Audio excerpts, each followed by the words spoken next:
Hi everybody, and you all are welcome to the world of English. I am Shailendra Chatterjee, and we have some part of sentence arrangement was left, right?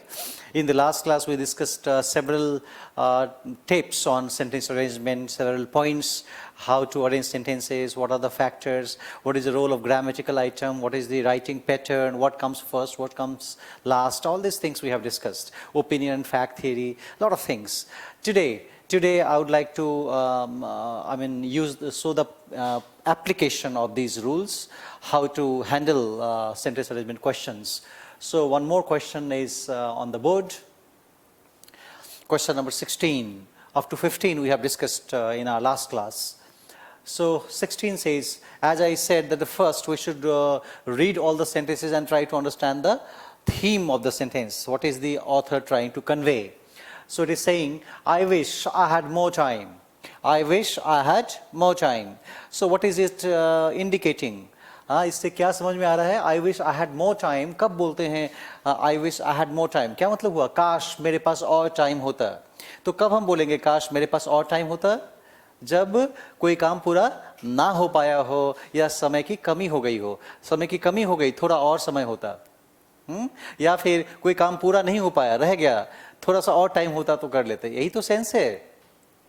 हाँ, exam hall से जब आप निकलते हैं तो हमेशा हर exam के बाद आप बोलते हैं काश मेरे पास 5 मिनट और होता तो शायद कयामत ढा देता. हाँ, तो 5 मिनट कम रह गया, इसका मतलब आपके क्वेश्चंस पूरे नहीं हुए. हम समझ जाते हैं कि नहीं, आप कहना चाह रहे हो कि आपके क्वेश्चंस अटेम्प्ट पूरे नहीं हो पाए. This what is the sense. तो यही कह रहा है, I wish I had more time. और उसके बाद क्या कह रहा है? So that I could visit the odd nooks and corners of India. ताकि I could visit the odd nooks and corners. Nooks and corners का मतलब एवरीवेयर, हर चौक चौराहा, हर कोना कोना, हर चप्पा चप्पा. ये कहना चाह रहा है ना. हाँ, तो हम नुक्स एंड कॉर्नर्स देख पाते, चप्पा चप्पा देख पाते. कब बोलेंगे ये चप्पा चप्पा देख पाते? जब हम शायद चप्पा चप्पा नहीं देख पाए. नुक्स एंड कॉर्नर्स. सो काश मेरे पास और टाइम होता ताकि मैं सारे जो ऑड नुक्स एंड कॉर्नर्स है ऑफ इंडिया वो देख पाता. इंडिया बहुत विशाल देश है और इसके सारे नुक्स एंड कॉर्नर्स, हर कोना कोना हम इंडिया का देख लेते. इसका मतलब है कि हम नहीं देख पाए हैं. ये कहना चाह रहा है ना. कह रहा है मेरे पास और टाइम होता ताकि मैं देख लेता. इसका मतलब आप नहीं देख पाए, तभी तो कह रहे हैं कि देख लेता. तो अब देखिए कहाँ पे नहीं देख पाने की बातें हो रही हैं. उसके बाद ये सेंटेंस फिट बैठ जाएगा. तो बी को देखिए, and yet I have not seen many parts of the country. और अब तक मैंने इंडिया का बहुत सारा हिस्सा नहीं देखा है. मेरे ख्याल से, मैं उम्मीद करता हूँ आपने भी बहुत सारा हिस्सा इंडिया का नहीं देखा होगा अब तक, है ना. तो आप ये कह रहे हैं कि मैंने चूंकि नहीं देखा है, तो इसके बाद मैच कर जाता है I wish I had more time. ताकि मैं बहुत सारा इंडिया का पार्ट नहीं देख पाया, इसीलिए कह रहे हैं काश मेरे पास और टाइम होता तो मैं हर कुछ देख लेता. तो एक कॉम्बिनेशन बन रहा है. क्या बन रहा है? बी के बाद ए आने का कॉम्बिनेशन एक बन रहा है. एक जगह बी ए लिखकर छोड़ दीजिए. धीरे धीरे सेंटेंस का पैटर्न, सेंटेंस को समझना है, सेंटेंस क्या कहना चाह रहा है, उसके आधार पे कनेक्शन. तो And yet I have not seen many parts of the country. We love so much and seek to serve. जिसको हम इतना प्रेम करते हैं. We love India. We love our country. सभी लोग कहते हैं, हर व्यक्ति के जुबान पे होता है I love my country. लेकिन ये रिफ्लेक्शन तो नहीं होता है. क्या आप में ये चाह है कि मैं इंडिया का हर एक कोना, चप्पा चप्पा, हर जगह इंडिया का मैं देख सकूं? ये कोशिश करते हैं आप. तो यही कह रहा है कि मैं देख पाता, अभी तक मैंने नहीं देख पाया, काश मेरे पास और टाइम होता तो देख लेता. सी कह रहा है our own country is a little world by itself. Our own country is a little world by itself. हमारी देश एक छोटी सी दुनिया है. It's a little world. ये एक देश नहीं, एक छोटी सी दुनिया है. आपको लगता है इंडिया एक देश नहीं, एक छोटी सी दुनिया है? क्यों लगता है? क्योंकि India is such a big country. It has a variety. ये एक दुनिया है, पूरी दुनिया को समाया हुआ है अपने आप में. लोगों का पहनावा ओढ़ावा, लोगों का कल्चर, लोगों की भाषा, लोगों का looks, appearance, everything very, so much variation is there. If you go to northeast, the people are totally different from if you go to the south, southern people. If you go to west side, the culture of Maharashtra is totally different from what we see in east, that is West Bengal. So West Bengal people, Marathi people, Gujarati people, Rajasthani people, people of Bihar, people of UP, everybody is totally different. Assam. So इतनी variety है, इतने culture हैं, इतनी भाषाएं हैं. तो इसी को कह रहा है, our own country is a little world by itself with that infinite variety and places for us to discover. ठीक है? और डी कह रहा है, I have traveled a great deal in this country and I have grown in years. और चूंकि बहुत बड़ा देश है, एक दुनिया है, और हमने काफ़ी ट्रैवल भी किया है, और ट्रैवल करने के बाद भी बहुत सारा नहीं देख पाए, तो इसके बाद भी ट्रैवल, यहाँ पे देखिए, I have traveled a great deal और yet I have not seen many, फिर भी मैं बहुत सारा हिस्सा नहीं देख पाया. तो डी के साथ बी मैच कर रहा है, तो क्यों ना हम बी के पहले डी को जाकर लगा दें और सी से हम शुरू कर दे. सी सेंटेंस थोड़ा हटके है, अलग है, डिफरेंट है. अब आप एक बार पढ़ के देखिए सी डी बी ए को. Our own country is a little world by itself with an infinite variety and places for us to discover. I have traveled, यहाँ पे I छूट गया है. I have traveled a great deal in this country and I have grown in years. And yet, I have not seen many parts of the country we love so much and seek to serve. I wish I had more time so that I could visit the odd nooks and corners of India. Concept clear? समझ में आया? तो कौन सा answer हो गया option? C D B A कहाँ पे है? C D B A is fourth one. तो ये कुछ छोटे छोटे थे, फिर मिक्सचर है थोड़ा बड़ा. अब एक है 6 सेंटेंसेस का. आपने देखा वैरायटी, सबसे पहले 6 सेंटेंस वाले थे, उसके बाद 8 सेंटेंस थोड़ा बड़ा था, उसके बाद 4 वाले 2-4 आ गए, अब फिर 6 वाला. तो ये जनरल आइडियल साइज है सेंटेंसेस का. इसी तरीके से एग्जाम में पूछे जाते हैं. तो जरा देखें, इसको भी पढ़ के आप जरा आइडिया डेवलप करें. पहले थीम कहना क्या चाह रहा है, उस आधार पे फिर इनको अरेंज करने की कोशिश करेंगे. कह रहा है but all three have one focus. कोई चीज़ है जिसके बारे में जिसका फोकस एक है, लेकिन एक चीज़ यहाँ पे ध्यान देना है आपको. कह रहा है but all three have one focus. अब बट कंजंक्शन पे ध्यान दीजिए. बट कंजंक्शन का नेचर क्या होता है? But is a twister. But twist करता है, यानी कि पॉजिटिव से नेगेटिव, नेगेटिव से पॉजिटिव की तरफ ले जाता है. तो जब बट के बाद कह रहा है all three have one focus, तो बट के पहले कुछ ऐसा कुछ आएगा जिसमें कुछ वेरिएशन की बातें हो, कुछ डिफरेंस की बातें हो. डिफरेंस के बावजूद एक फोकस है, यही तो बोलेंगे. They are enemies but they have the same goal. ये दुश्मन है आपस में, एक दूसरे को लाइक नहीं करते हैं, लेकिन उसके बावजूद क्या है, उनका उद्देश्य एक है. यही तो कहना चाहता है. तो बट क्या है? ट्विस्टर है. तो हम ढूंढेंगे कि जब पॉजिटिव यहाँ पे है तो कुछ वन है, वन फोकस है, तो वन की जगह, एक की जगह अनेक. तो अनेक की बातें, वेरिएशन की बातें, डिफरेंस की बातें, कुछ नेगेटिव बातें ऐसे इसके पहले आएंगे. और ये शुरू तो नहीं हो सकता है क्योंकि बट से सेंटेंस का बिगिनिंग नहीं हो सकता है. खैर जो भी हो, थोड़ा दिमाग में इन चीजों को ध्यान में रखते हुए आगे बढ़ेंगे. But all three have one focus. क्या है? Individual performance improvement. एक ही फोकस है, वो है इंडिविजुअल परफॉर्मेंस इंप्रूवमेंट. हर एक व्यक्ति का व्यक्तिगत विकास, इंडिविजुअल परफॉर्मेंस इंप्रूवमेंट.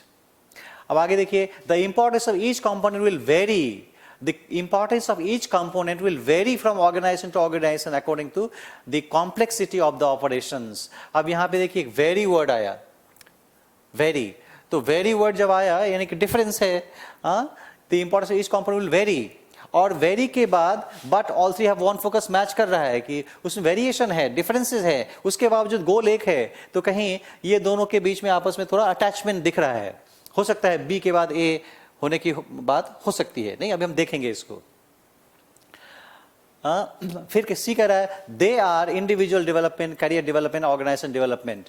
तो जैसे अब दे आया, अब दे इज अ प्रोनाउन, तो ढूंढेंगे दे का नाउन कहाँ पे है. तो दे इज अ प्लूरल प्रोनाउन, तो इसलिए ढूंढेंगे प्लूरल नाउन कहाँ पे है. कोई प्लूरल नाउन को ढूंढकर इसके पहले लगाएंगे. ये चीज दिमाग में रखना है. डी कह रहा है सिंस इंडिविजुअल परफॉर्मेंस इंप्रूवमेंट. देखिए यहाँ पे सिंस इंडिविजुअल परफॉर्मेंस इंप्रूवमेंट. अब हमें देखना है कि इसी तरह के इंडिविजुअल परफॉर्मेंस इंप्रूवमेंट और कहाँ पे है. क्योंकि उसी के साथ लिंक कर रहा है, सिंस बोल रहा है, चूंकि इंडिविजुअल परफॉर्मेंस इंप्रूवमेंट, चूंकि बोल रहा है इसका मतलब है कि कहीं ना कहीं इंडिविजुअल परफॉर्मेंस इंप्रूवमेंट की बातें हुई हैं। तो इंडिविजुअल परफॉर्मेंस इंप्रूवमेंट की बातें कहाँ हुई है? अभी आप पढ़ रहे थे पहले वाले सेंटेंस में, ए में इंडिविजुअल परफॉर्मेंस इंप्रूवमेंट। तो एक आइडिया दे रहा है कि ए में भी इंडिविजुअल परफॉर्मेंस इंप्रूवमेंट और उस डी में भी since individual performance improvement, D. हाँ, ये सब करके हम फिर एक बार सेंस देखेंगे सेंटेंस का बन रहा है या नहीं। फिर कह रहा है देर आर थ्री, अब यहां पे तुरंत मिल गया आपको देर आर, तो there is, there are, there was, there were, ऐसे शब्द दिख जाए तो क्या करेंगे, इन्हें हम पहला सेंटेंस बना सकते हैं। तो ई से आप सेंटेंस का बिगिनिंग कर सकते हैं, है ना, E can be the beginner. There are three fundamental component areas of human resource development. Human resource development का 3 फंडामेंटल बेसिक कंपोनेंट एरियाज हैं। किसका? ह्यूमन एचआरडी का, ह्यूमन रिसोर्स डेवलपमेंट का। एचआरडी के 3 फंडामेंटल कंपोनेंट एरियाज हैं। क्या है HRD का 3 फंडामेंटल कंपोनेंट एरियाज? तो अभी आप देख रहे थे दे आर, है ना, दे, तो ये दे कौन? ये दे, ये 3 फंडामेंटल कंपोनेंट एरियाज है, एचआरडी के 3 फंडामेंटल कंपोनेंट एरियाज। वही क्या क्या एरियाज है? तो they are individual development, career development and organisation development. इसका मतलब हुआ कि इसके बाद सी मैच कर रहा है, ई के बाद सी, ई के बाद सी मैच कर रहा है। क्यों कह रहा है यहाँ पे 3 है, वो 3 कौन यहाँ पे एक्सप्लेन कर रहा है।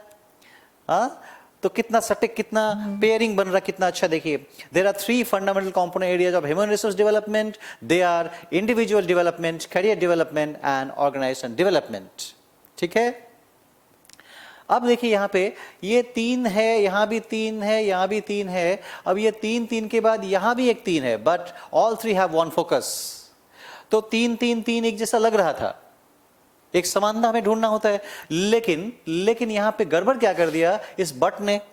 यहाँ पे एक बट की जगह अगर एंड होता, बट के जगह अगर मैं 1 मिनट के लिए बट को छुपाकर एंड रख रहा हूं तो फिर मैच कर जाएगा। अब पढ़ के देखिए, there are 3 fundamental component areas of human resource development, they are individual development, career development and organisational development and all 3 have one focus. अच्छा हो जाता, 3 और तीनों का एक फोकस है। लेकिन बीच में बाधा डाल दिया, थोड़ा व्यवधान आ गया, किसकी वजह से? बट की वजह से, क्योंकि एंड नहीं है, बट है। तो इसका मतलब जब बट है तो इसका मतलब तुरंत बाद 3 नहीं आ सकता ये, क्योंकि अगर ये तो पॉजिटिव है, there are 3 fundamental component areas, they are individual development, career development, organisation development, ये तो पॉजिटिव बातें हैं। तो फिर इसमें बट का रोल क्या है? इसका मतलब है कि इसके तुरंत बाद बट ना आकर थोड़े से बाद में रखेंगे। तो बीच में हमने क्या रखा? एक वेरी को रख सकते थे हम, वेरी वाले सेंटेंसेस को बीच में कहीं लाने की कोशिश करेंगे।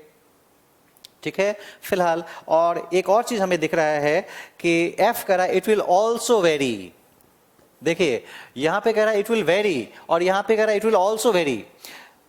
तो जब ये वेरी और also very, Rohit is intelligent, Mohit is also intelligent, तो ये समझा रहा है, इंडिकेट कर रहा है, क्लू दे रहा है आपको कि ये दोनों एक दूसरे के बाद आएगा। तो वेरी के बाद ऑल्सो वेरी, एफ यानी कि बी के बाद एफ। तो एक और आइडिया दे रहा है, बी के बाद एफ, और बी और एफ दोनों में वेरिएशन की बातें हुई। It will very, it will also very.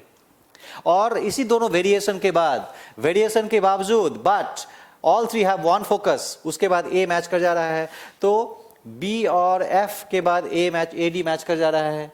और आपने पहले से ईसी को शुरू, पहला सेंटेंस बना रखा था, तो शुरू में मैंने ईसी को रख दिया, उसके बाद बीएफ को रख दिया, उसके बाद एडी को रख दिया। देखिए, ईसी बीएफ एडी कितना लॉजिकल, कितना सटीक है। ई में there are 3 fundamental component areas of human resource development, C कह रहा है they are individual development, career development and organisation development. इसके बाद तुरंत कह रहा है कि the importance of each component, ये तीनों कंपोनेंट की बात कर रहा है, the importance of each component will vary from organisation to organisation according to the complexity of the operations के कॉम्प्लेक्सिटी के हिसाब से वो चेंज करता रहेगा तीनों का इंपॉर्टेंस। कोई कंपनी किसी को इंपॉर्टेंस ज्यादा देता है, हाँ, वो तीनों में तीन कौन कौन से पढ़ रहे थे आप? 3 पढ़ रहे थे, individual development, career development, organisational development, ये तीनों में कंपनी टू कंपनी वेरी करेगा। कोई बोलेगा नहीं इंडिविजुअल डेवलपमेंट ज़्यादा अहम है, कोई बोलेगा नहीं कैरियर डेवलपमेंट किसी पार्ट में, किसी डिपार्टमेंट में ज़्यादा अहम है, या कोई पार्ट बोलेगा नहीं ऑर्गेनाइजेशनल डेवलपमेंट ज़्यादा अहम है। तो वो इसी को बात कर रहा है कि the importance of each component will vary from organisation to organisation according to the complexity of the operations. और उसके बाद ई कह रहा है, सॉरी एफ कह रहा है, it will also very, it will also vary according to the criticality of human resources, criticality of human resources, human resources के criticality के हिसाब से कहीं vary करेगा, है ना। human resources to organization's efficiency and organization's commitment to improve human resources। देखिए, it will also vary according to the criticality of human resources to organization's efficiency and organization's commitment to improve human resources, है ना, variation होगा। लेकिन इसके बावजूद ए पे आ गए, but all three have one focus, चाहे कोई भी वेरिएशन हो कंपनी टू कंपनी, ऑपरेशन के हिसाब से, कॉम्प्लेक्सिटी के हिसाब से, चाहे वेरिएशन क्यों ना हो, but all three have one focus, तीनों का फोकस लेकिन जैसे भी घुमा फिरा कर एक ही है, वो क्या, इंडिविजुअल परफॉर्मेंस इंप्रूवमेंट, हर एक व्यक्ति का परफॉर्मेंस बेहतर हो। हाँ, और उसी इंडिविजुअल परफॉर्मेंस इंप्रूवमेंट से खत्म कर रहे हैं डी में, since individual performance improvement is the heart of HRD programme. HRD human resource development के हार्ट में क्या है, individual performance improvement. HRD can be describe as the area of congruence among the three components. Clear? तो बड़ा सटीक, कितना सही, एकदम क्लू से फिट बैठ रहा है, सेंस के आधार पे, वर्ड्स के आधार पे, ग्रामर के आधार पे। रोल देखिए, बट का रोल था, हाँ, दूसरा था दे का, प्रोनाउन का रोल था, दे कहाँ पे, सिंस का रोल था, सिंस ने बताया कि इसके बाद आएगा, हाँ, देयर आर का रोल था, ऑल्सो वेरी का रोल था। तो ये सारे क्लूज हैं, मैं सारे क्लूज को यहाँ पे मार्क करके दिखा रहा हूँ आपको कि what are the clues and how to handle questions. So you have to be a bit careful about this.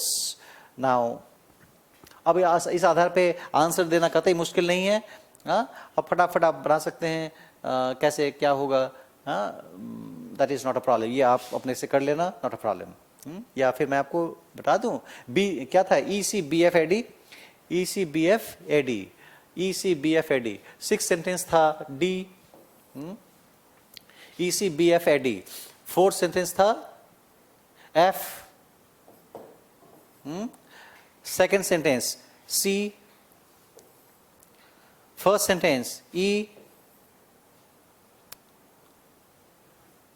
ठीक है, आंसर मिल गया बड़े आसानी से।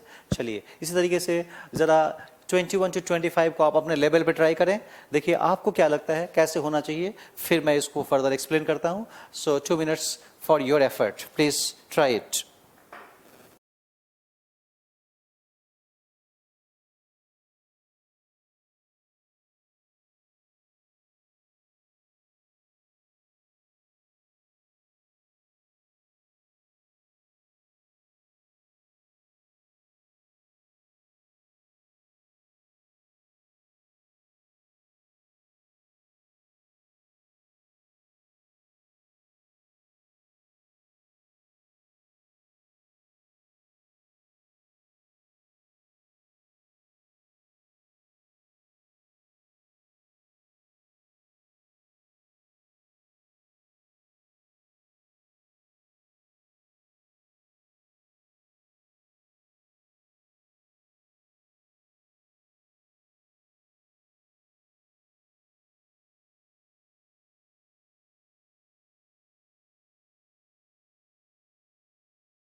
Fine, what have you tried, क्या बनाया आपने? जरा मैं समझा देता हूं, देखिए, इट सीम्स लॉजिकल, ये लॉजिकल लगता है, to try to unite, these है यहाँ पे, ठीक है, मैं इसको करेक्ट कर देता हूं, ये दीज है. It seems logical to try to unite these separated functions in the activities of basic health workers under a participating rural health scheme. अब ध्यान दीजिए, यहां जब these आया, unite these separated functions, तो इसका मतलब these कह रहा है कि इसकी बातें पहले हुई होंगी, तभी तो these सेपरेट. कौन सा सेपरेट फंक्शन? तो कुछ सेपरेट फंक्शन की बातें हुई हैं. तो जरा सा ढूंढिए कहां पे है कुछ सेपरेट फंक्शन की बातें हैं. तो यहां भी आपको सेपरेटेड, यहां भी एक वर्ड सेपरेट दिख रहा है, सेपरेटेड एंड सेपरेट. तो इन चीजों पे ध्यान रखिए, एक जैसी बातें कहां कहां है, वो आपको हेल्प, नहीं तो आप कैसे करेंगे 6 सेंटेंसेस को, किसके बाद क्या आएगा, अचानक से प्लान करना मुश्किल होता है. छोटा छोटा क्लू का हेल्प लीजिए. तो सेपरेट फंक्शंस और सेपरेट, तो पहले सेपरेट प्रोग्राम्स और उसके बाद दी सेपरेट फंक्शंस मैच कर जा रहा है. तो डी के बाद ए को रख के देखिए एक जगह, डी ए. तो कह रहा है, it seems logical try to unite these separate functions in the activities of basic health workers under a participating rural health scheme. फिर कह रहा है, these include specially water supply, है ना, फिर दीज आ गया, these include specially water supply, sanitation and curative work. अब थोड़ा सा ध्यान देना है, ये water supply, sanitation, curative work क्या है? तो कुछ ढूंढेंगे, उसके बाद ये दीज में लगाएंगे, दीज में ये आ जाएगा. फिलहाल आगे बढ़ते हैं. A variety of other airborne, a variety of other यानी कि कुछ और भी हैं, कुछ और भी है, इसका मतलब कुछ और की बातें पहले हुई हैं, उसके साथ इसको जोड़ना है. A variety of other airborne or fecally transmitted and waterborne diseases also take their toll. Airborne क्या मतलब क्या? वायुजनित, हवा से प्रदूषण. Fecally transmitted, फीसेस से ट्रांसमिट हुआ, यानी कि खुले में शौच करने लोग जाते हैं, तो खुले में शौच करने से इन्फेक्शन फैलता है, तो फीसेस है ना, स्टूल को फीसेस बोलते हैं, तो stool transmitted, stool infection, stool से इन्फेक्शन फैलता है, फीकली ट्रांसमिटेड. एंड वाटरबोर्न, जल जनित, यानी कि अशुद्ध पानी. तो हर तरह के इस तरह के डिजीजेज हैं, waterborne diseases also take their toll. Toll का मतलब लिस्ट, तो उस लिस्ट में और भी कुछ डिजीजेज शामिल है. कैसे डिजीजेज? वायु प्रदूषण, शौच, स्टूल से प्रदूषण फैलता है ना, मल संक्रमण और जल संक्रमण, इन चीजों से कुछ डिजीजेज और फैलती हैं. ठीक है, यहां भी है, these can be and have been pursued by expensive separate programmes but with limited success. फिर दीज आ गया, इसका मतलब पहला नहीं आएगा, है ना. अब यहां पे देखिए, ई कह रहा है, the main sources of mortality in India, the main sources of mortality, mortality का मतलब डेथ रेट. तो जो डेथ रेट का मेन सोर्स है, the main source of mortality in India are malnutrition, malaria, tuberculosis and tetanus. यानी कि 4 चीजों से लोग मरते हैं. मृत्यु दर का स्रोत क्या है? What are the reasons of death? तो कह रहा है कई चीजें हैं. एक है मैलन्यूट्रिशन, कुपोषण से लोग मरते हैं. दूसरा कह रहा है मलेरिया से लोग मरते हैं. तीसरा कह रहा है ट्यूबरकुलोसिस से लोग मरते हैं. और चौथा कह रहा है टेटनस से लोग मरते हैं. यानी कि 4 वजह यहाँ पे रखा मोर्टालिटी का रीजन. क्लियर? लेकिन अभी आपके दिमाग में थोड़ा चल रहा था कि आप 3 और रीजन की बात कर रहे थे. 3 और रीजन है, लिस्ट में शामिल है. वो 3 क्या क्या था? याद करिए, वो 3 कौन कौन सा था? Airborne, faecally transmitted and waterborne diseases. वो लिस्ट में ये तीनों भी शामिल है. तो 4 इधर और 3 इधर, 7 हो गए. अब देखिए कैसा लिखने का स्टाइल. एक साथ अगर 7 रीजन्स लिखते हैं, एक ही सेंटेंस में 7 रीजन लिखते हैं कि the main source of mortality in India are malnutrition, malaria, tuberculosis, tetanus, airborne, faecally transmitted and waterborne diseases, तो 7 हो जाता. तो कंसंट्रेशन नहीं रह पाता. कहता है कि किसी बंदे को आपको जब कम्युनिकेट कर रहे हैं तो कई बातें कहनी है, तो एक साथ सारे बातों को मत बोल जाइए. एक सेंटेंस बना दीजिए, फुल स्टॉप करिए, फिर दूसरा सेंटेंस को फिर से बिगिनिंग करिए, थोड़ा वर्ड का चेंज करिए. तो जब तोड़ कर स्प्लिट करके बोलते हैं तो शायद लोगों को ज्यादा समझ में आता है. तो ये बोलने का तरीका, लिखने का तरीका है. तो ऑथर इस तरीके को अपनाता है. पॉइंट, ब्रेविटी थोड़ा मेंटेन करता है, बहुत ज्यादा एक्सपैंडेड फॉर्म नहीं, थोड़ा शॉर्ट. एक ही बड़ा सेंटेंस की जगह पे 2 छोटा छोटा सेंटेंस, 3 छोटे छोटे सेंटेंस, तो दिमाग में ज्यादा हिट करेगा. तो ऑथर ने यही तरीका अपनाया, 4 यहां रख दिया, 3 यहां रख दिया, तो 7 रीजन है किसका? मोर्टालिटी रेट का। क्लियर? मोर्टालिटी होने का, मृत्यु दर का 7 कारण। तो ये सातों चारों दोनों को एक साथ रख दिया। तो ई के बाद क्या आ गया? ई के बाद सी। तो एक जगह आप ई सी लिखकर छोड़ दीजिए, एक जगह आपने डी ए लिखकर छोड़ा था, एक जगह ई सी आ गया। ठीक है। एफ कह रहा है the main measures to reduce, measures का मतलब क्या? स्टेप, उसका समाधान, solution, the main solution, main measures, main step, the main measures to reduce their incidence. Their incidence किसका इंसिडेंस? ये जो 7 डिजीजेज हैं उसका, उस 7 कारण से लोग मर रहे हैं, तो क्या मरता हुआ छोड़ देंगे? उसका हम उपाय निकालेंगे, उसका कुछ सॉल्यूशन निकालेंगे कि भाई इतना मोर्टेलिटी हो रहा है, malnutrition, malaria, tuberculosis, tetanus, airborne, faecally transmitted, waterborne, इन सभी डिजीजेस से इतना लोग मर रहे हैं, तो छोड़ा नहीं जाएगा। उसका स्टेप, उसका सॉल्यूशन निकालना होगा। तो उसी डिजीजेस का मेजर्स कह रहा है, उसी डिजीज का सॉल्यूशन कह रहा है, the main measures to reduce their incidence required. Their incidence का मतलब मोर्टेलिटी का इंसिडेंस रिक्वायर्ड कंट्रोल प्रिवेंशन। क्या जरूरत है? कंट्रोल किया जाए, प्रिवेंशन किया जाए, बचाव किया जाए, टीकाकरण किया जाए, पहले से ही कंट्रोल करें, प्रिवेंट करें। एंड एनवायरमेंट इंप्रूवमेंट, एनवायरमेंट को इंप्रूव करना है। एनवायरमेंट को क्यों इंप्रूव करना है? क्योंकि जल प्रदूषण है, वायु प्रदूषण है, खुले में लोग शौच जा रहे हैं, माहौल गंदा हो रहा है, एनवायरमेंट खराब हो रहा है। तो एनवायरमेंट को सही करने के लिए हमें कदम उठाने होंगे ताकि मृत्यु दर कम हो। तो क्यों ना हम मेजर्स को डिजीज के बाद रख दें। तो डिजीज की बातें कहां हुई थी? ई और सी में, ई सी। उसके बाद हम मेजर्स को रख दे रहे हैं एफ, ई सी एफ। ई और सी में 7 रीजन है मृत्यु दर का, और उसका समाधान है एफ में। तो है ना, परेशानी, कष्ट और उसका समाधान आ गया। तो क्या क्या समाधान बताया? क्या क्या समाधान बताया? Control, prevention and environment improvement. अब इसके तहत क्या क्या आएगा? ये कंट्रोल, प्रिवेंशन और एनवायरमेंट इंप्रूवमेंट में के तहत क्या क्या आएगा? तो थोड़ी देर आपने पढ़ रखा था कि water supply, sanitation and curative work. सही आ गया। वाटर गलत गंदा है, उससे सही करना है, कंट्रोल करना है। प्रिवेंशन कैसे होगा? लोग बीमार ना पड़े, उसके लिए प्रिवेंशन मेथड क्या करना होगा? पानी का शुद्धिकरण, जल संक्रमण से बचने के लिए पानी को प्यूरिफिकेशन, ये करना होगा। पानी को बॉयल करके पीना होगा। गवर्नमेंट को कुछ अवेयरनेस फैलाने होंगे, तरह तरह की चीजें करनी होंगी। तो यह स्टेप हो गया। तो जो स्टेप की बात कर रहा था, सॉल्यूशन की बात कर रहा था, उसमें कुछ करना है तो क्या क्या करना है हमें?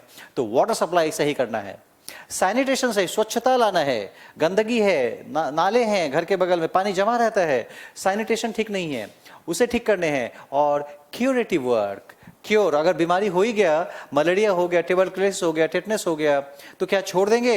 तो उसे हम क्योर करेंगे, यानी कि medical facility, hospitalisation, hospital facility, hospital network, doctors का ठीक से संचालन, ये सारी चीजें करेंगे, तभी तो ठीक होगा। तो बी आ गया किसके बाद? मेजर्स की बातें हो गई, मेजर्स, बी एफ। और पहले से आपने बना रखा था एक डीए। डीए क्या था? कि डी में था सेपरेट फंक्शन, और उसी सेपरेट फंक्शन को यूनाइट करने की बातें हो रही थी। तो डीए को कहाँ रखेंगे? शुरू में या लास्ट में? क्योंकि डी देखिए डीज है, डी से शुरू तो नहीं कर सकते हैं, तो ये कहीं बाद में आएगा। तो D A, E C F B D A. फिर से मैं दोहराता हूं, ई और सी में क्या था? 7 रीजन, मृत्यु दर का 7 कारण, 4 कारण ई में, 3 कारण सी में। उसका समाधान तो पहले बताया, the main measures to reduce their incidence require control, prevention, environment improvement. अब कंट्रोल, प्रिवेंशन और एनवायरमेंट इंप्रूवमेंट के तहत क्या क्या आएगा? तो 3 चीजें, water supply, sanitation and curative work.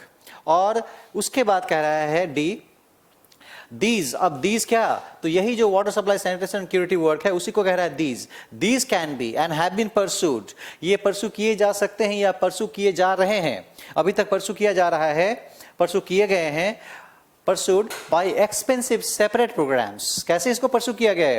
Water supply, sanitation, curative work को कैसे परसू किया गया है? एक्सपेंसिव सेपरेट प्रोग्राम्स, खर्चीले सेपरेट प्रोग्राम्स में अलग अलग प्रोग्राम बनाया गया और खर्चे ज्यादा हुए।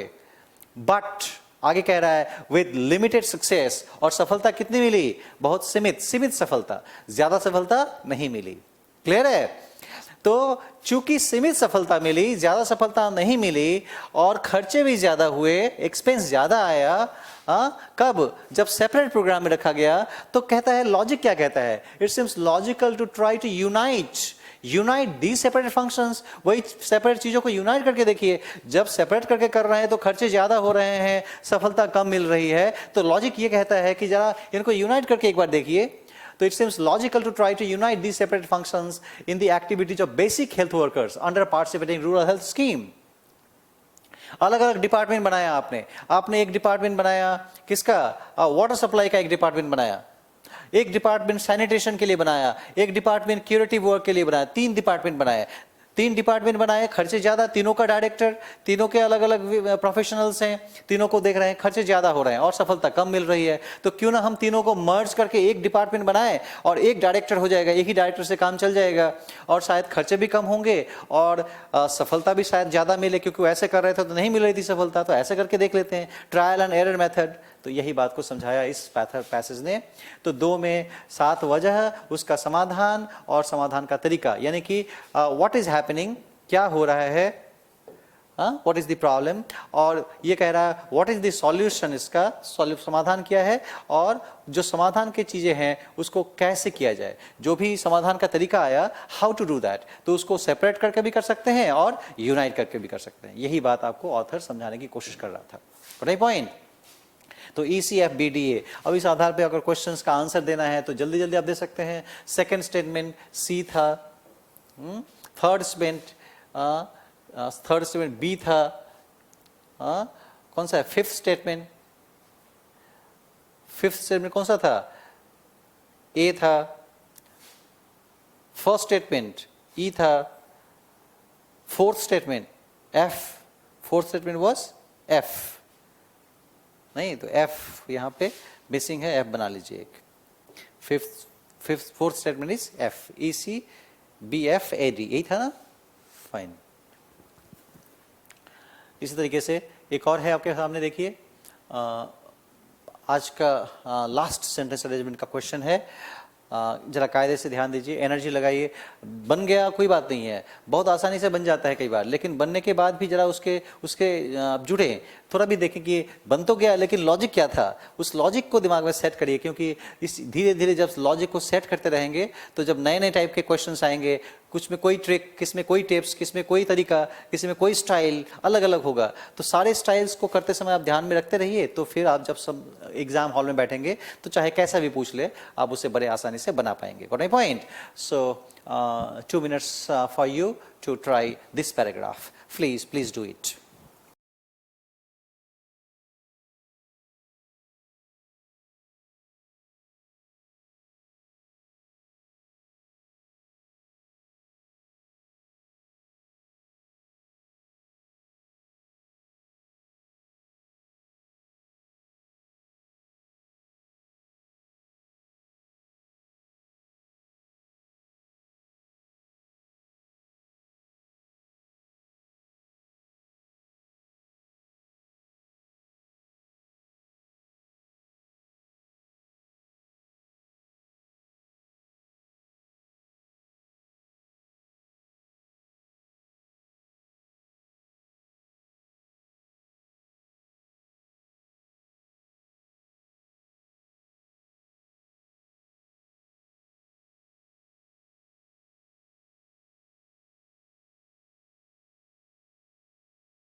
So you might have tried this.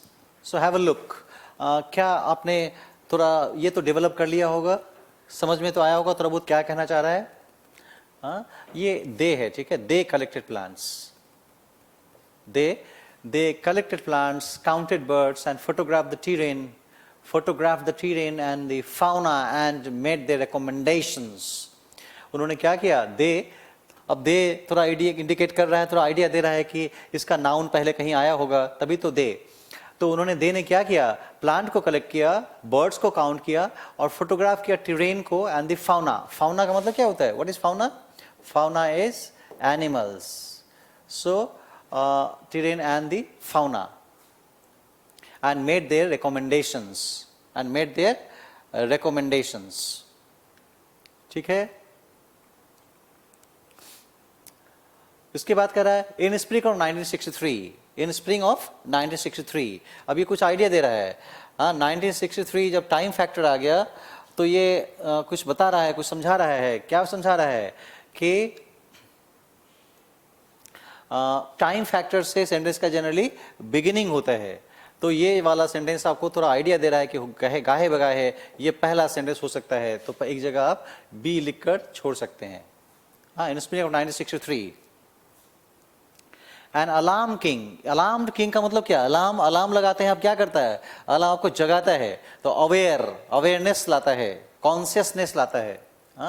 तो अलार्म्ड किंग का मतलब जो बिल्कुल aware, conscious king, alarmed king. And alarm King Hussein. तो 1963 के स्प्रिंग में एक जागरूक King Hussein invited a group of British scholars, scientists and naturalists. इनको इनवाइट किया. ठीक है. अब कह रहा है ही ऑल्सो वॉन्टेड. अब ही ऑल्सो वॉन्टेड है तो ऑल्सो बता रहा है कि पहले जनरली ही वॉन्टेड कुछ रहेगा. ऑल्सो वॉन्टेड कब बोलेंगे? जब जनरल वॉन्टेड कहीं बोला हो तो तुरंत बाद ही यहां पे देखिए ही वॉन्टेड है. तो he wanted, he also wanted match कर जा रहा है. यानी कि ये इंडिकेट कर रहा है आपको कि डी के बाद सी, ऑल्सो वॉन्टेड, जनरल वॉन्टेड के बाद ऑल्सो वॉन्टेड, डी सी एक जगह लिखकर छोड़ दीजिए. ये सब हेल्प करेगा, छोटा छोटा पेयर आपको सीरीज में हेल्प करेगा. तीसरी बात एक और ध्यान में रखिए. एक तो है he wanted, he also wanted, और ये दोनों जगह ही है. ये ही अलार्म किंग हुसैन के साथ मैच भी कर जा रहा है.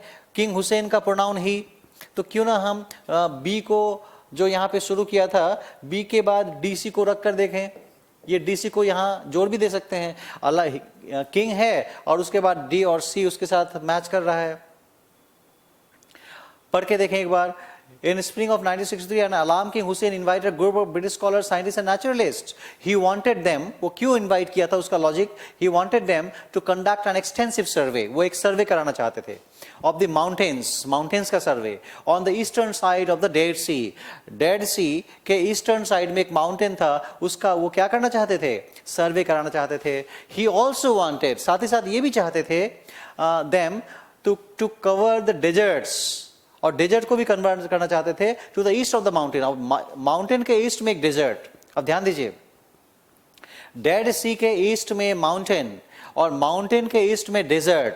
तो किंग चाहता था वो माउंटेन और डेजर्ट दोनों का एक सर्वे कराए. ठीक है. तो इन्हीं के मुताबिक, किंग के चाहत के मुताबिक, तो इसलिए देखिए अकॉर्डिंगली मैच भी कर रहा है. अकॉर्डिंगली यानी कि जो भी वो चाहते थे उसके अनुसार. An expedition of internationally known experts in conservation, botany and ornithology. Ornithology क्या होता है? Ornithology का मतलब होता है जो स्पेशलिस्ट who studies birds, है ना, पक्षी विज्ञान, पक्षी का अध्ययन, चिड़िया के बारे में जो अध्ययन करते हैं, पढ़ाई लिखाई करते हैं, ornithology. He is an ornithologist. वो पक्षी विशेषज्ञ है, पक्षियों के बारे में वो अध्ययन करता है, जानता है पक्षियों का नेचर, उनकी भाव, उनका माइग्रेशन, उनका कहाँ से कहाँ जा रहे हैं, डिफरेंट काइंड ऑफ स्टडीज, किस दुनिया के किस हिस्से में किस तरह के बर्ड्स हैं. इस पे इंडिया में तो थोड़ा कम काम होता है, विदेश में ज़बरदस्त काम होता है. लोग, बहुत सारे लोग, स्कॉलर्स जुड़े रहते हैं बर्ड्स के बारे में स्टडी करने के लिए. आप डिस्कवरी चैनल वगैरह देखिए तो उसमें आपको ये चीज़ें मिलेंगी. तो ornithology etcetera went to Jordan. तो अकॉर्डिंगली किंग के चाह के मुताबिक international experts in conservation botany ornithology went to Jordan, वो जॉर्डन गए। अब जॉर्डन गए तो जॉर्डन जाकर क्या किया, जॉर्डन जाकर क्या किया, तो एफ को आपने यहां लगा दिया है ना, king Hussain he also wanted accordingly people went to expedition went to Jordan, और जॉर्डन जाकर क्या किया, तो फिर यहाँ पे जो बातें हो रही थी, they collected plants, ये वाला यहाँ पे मैच कर जा रहा है, they went to Jordan, they collected plants, counted birds and photographed the terrain and the fauna and made their recommendations, और जब अपना recommendation दिया तो उससे क्या मिला, फिर उससे ई को देखिए, the problem of conservation of forests and forest birds and nature in general was दस सेट रोलिंग। तो सेट रोलिंग का मतलब होता है चीज़ों को नॉर्मलाइजेशन करना, चीज़ों को सामान्य कर देना, है ना, चीज़ें चलती रहें, चीज़ें चलती रहें, तो ये सेंस है। तो ई को आपने लास्ट में रख दिया। ई में एक और आइडिया मैं दे रहा हूं, देखो 10 वर्ड, 10 वर्ड क्या है, हमने पहले भी बात किया था कि therefore, thus, hence, so, in this way, in this manner, in a nutshell, to summarize, ये सब क्या करता है, ये कंक्लूड करने की कोशिश करता है। तो लास्ट में हमने ई को रख दिया, तो क्या बन गया, BDC F, अच्छा ये मैंने डाल ही दिया यहाँ पे, BDC FAE, BDC FAE, this what is the logic, got the point। अब आंसर देना है तो कितना टाइम लगेगा BDC FAE का। फिफ्थ सेंटेंस कौन सा था, ए है ना, A fifth sentence, first in the paragraph B, BDC FAE बनाया ना, last E, second D, fourth F, फिर गायब है ना, एफ ही तो था, fourth one F, fourth one. तो यही है आपके सेंटेंस अरेंजमेंट के कुछ क्वेश्चंस। तो एक बार आप इसको एनालाइज कर लीजिए, देखिए कैसे कैसे बना, क्या सेंस आया, थोड़ी सी एनालिसिस, तीनों सेंटेंस जो आपने पढ़ा उसको जरा एनालाइज कर लीजिए कायदे से। व्हाट डू यू अंडरस्टैंड, चीज़ें क्लियर हो रही हैं या नहीं हो रही, इन चीज़ पे थोड़ा सा ध्यान दीजिए, करेक्ट पॉइंट। तो आज के क्लास में हम इतना ही करते हैं, राइट। अगले क्लास में फिर बैठकर डिस्कस करेंगे, and our next topic will be error detection. अब हम एरर्स, अभी तक हम लोगों ने एक एक आइटम ग्रामर का, थोड़ा सा आर्टिकल के बारे में, थोड़ा प्रेपोजिशन, थोड़ा कंजंक्शन, थोड़े सब्जेक्ट ऑफ अग्रीमेंट, थोड़े टेंसेस, ये अलग अलग बढ़ा। अब हम करेंगे कि एग्जाम में तो अलग अलग पूछेगा नहीं, सबको कंबाइन करेगा, तो हम देखेंगे सबको कंबाइन करके जब क्वेश्चंस पूछता है, यानी कि सारा एप्लीकेशन है ना, प्रेपोजिशन का रूल भी वहाँ आएगा, कंजंक्शन का भी आएगा, तो मिक्स करके जब क्वेश्चंस आते हैं तो हम ऐसे कुछ का कैसे समाधान निकालते हैं, this will discuss in the next class. तो आज इतना ही करते हैं, see you in the next class, thank you very much.